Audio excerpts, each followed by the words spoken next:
नमस्कार। संतोष की रिपोर्ट में आप सबों का स्वागत है। और आज हम संतोष की रिपोर्ट में बात नीतीश कुमार के उन वफादारों की करने जा रहे हैं, या यूं कहे नीतीश कुमार के लिए मर मिटने के तैयार पार्टी के ऐसे वफादार नेताओं की बात करने जा रहे हैं जो इन दिनों पार्टी में घुटन महसूस कर रहे हैं।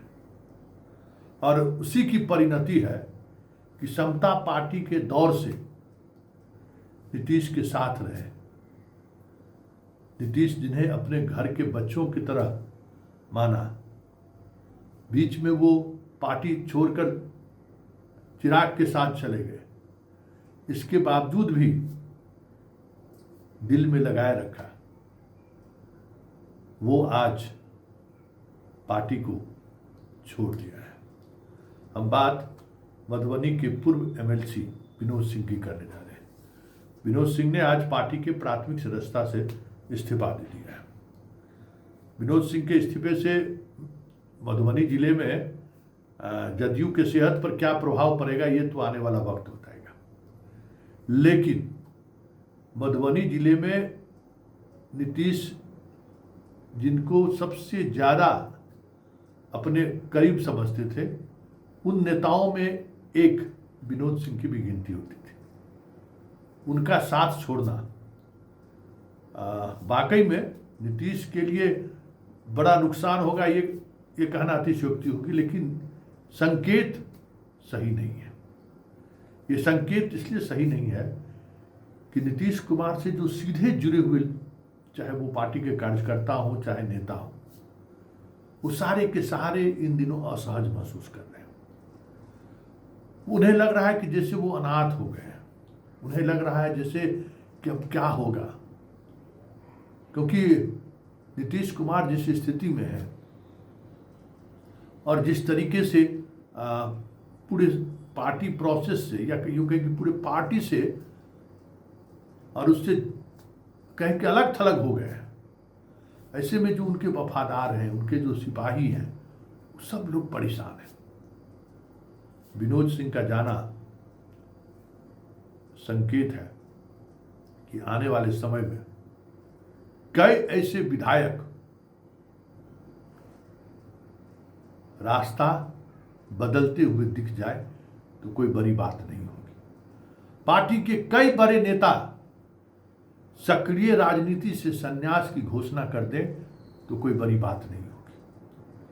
पार्टी के कई बड़े कार्यकर्ता और नेता अपने आप को राजनीति से संन्यास लेते हुए आपको दिख जाए तो ये भी कोई बड़ी बात नहीं होगी, क्योंकि ऐसे तमाम नेता जो समता पार्टी के दौर से आज तक नीतीश के साथ रहे, या बीच के दौर में भी जो लोग शामिल हुए, जिनसे सीधा सीधा नीतीश कुमार का रिश्ता था, ऐसे सारे लोग जो वर्तमान में विधायक भी हैं, उनको इस बात का खतरा महसूस हो रहा है कि कहीं मेरा टिकट न कट जाए, क्योंकि नीतीश कुमार उनकी पैरवी करेंगे कि नहीं करेंगे, इस बात को लेकर भी भरोसा नहीं है। अब विनोद सिंह का पार्टी को छोड़कर जाना, पिछले 1 बरस से विनोद सिंह नीतीश कुमार से मिलना चाहते थे, लेकिन उनको समय नहीं मिला था। कहा जा रहा है कि एक बार फोन से उनकी बात हुई, कराई गई, तो उन्होंने कहा कि विजय चौधरी जी से मिल लीजिए। यही पार्टी के तमाम अपने वफादारों से यही बात करते हैं। कोई बात होती है, कोई समस्या होती है, विजय बाबू जरा देख लीजिए। और विजय बाबू जिस तरीके की राजनीति करते हैं, या उनका जो राजनीतिक मिजाज है, उस मिजाज में पार्टी के पुराने नेता या पुराने कार्यकर्ता या विधायक और पूर्व विधायक संतुष्ट हो जाए, ये बहुत मुश्किल है। उनकी अपनी शैली है, अपने तरीके से वो काम करते हैं, अपने तरीके से चीज़ों को रखते हैं। बड़ा मुश्किल होता है तय करना कि वो जो कह रहे हैं और जो लोग सुन रहे हैं, उस दोनों के बीच कितना तारतम्य होगा, उनके जानने वाले भी नहीं समझ पाते हैं।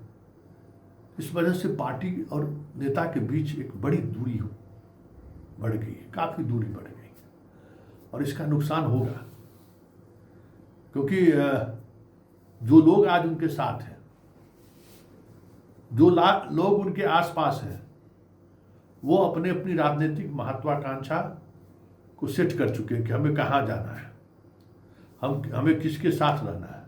वो लोग भी मन बना लिए हैं कि ये नीतीश कुमार की अंतिम पारी ही नहीं है, अंतिम पारी की तरफ नीतीश बढ़ रहे हैं।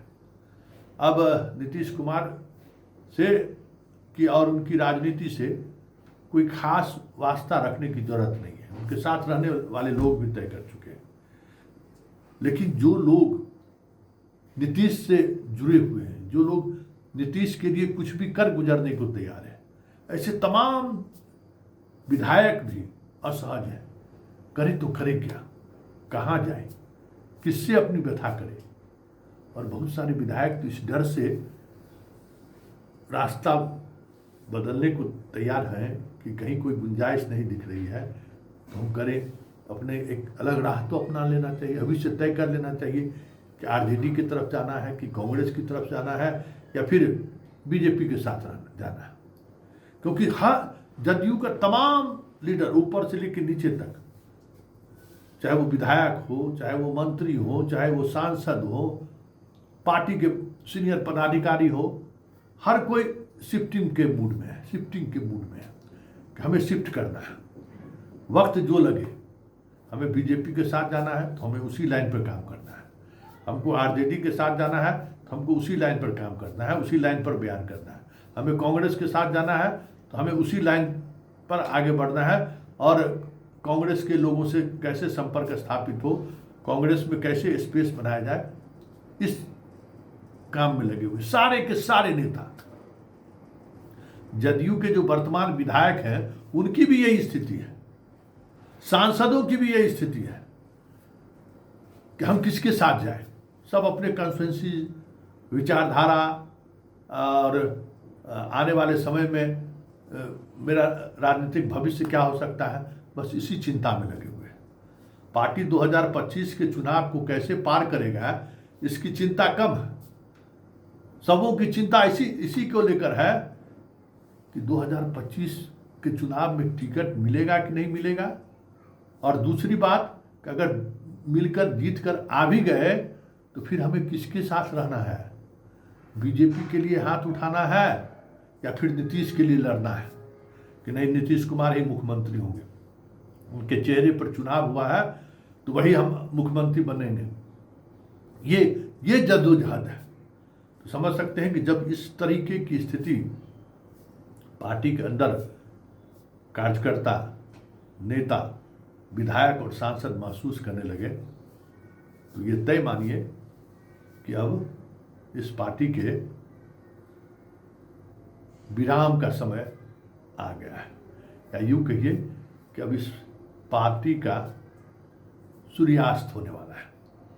क्योंकि जब ये स्थिति आ जाती है कि नेतृत्व जिस पर सबको भरोसा है वही भरोसे लायक न रह जाए, यह देखते हुए कि वो अब उस मना स्थिति में नहीं है, तो फिर आप सोच सकते हैं कि पार्टी के कार्यकर्ता, नेता, विधायक, सांसद के दिल पर क्या गुजर रहा होगा। ऐसे में चुनाव से पूर्व ही एक बड़ा भगदड़ जदयू के अंदर देखने को मिले तो कोई बड़ी बात नहीं।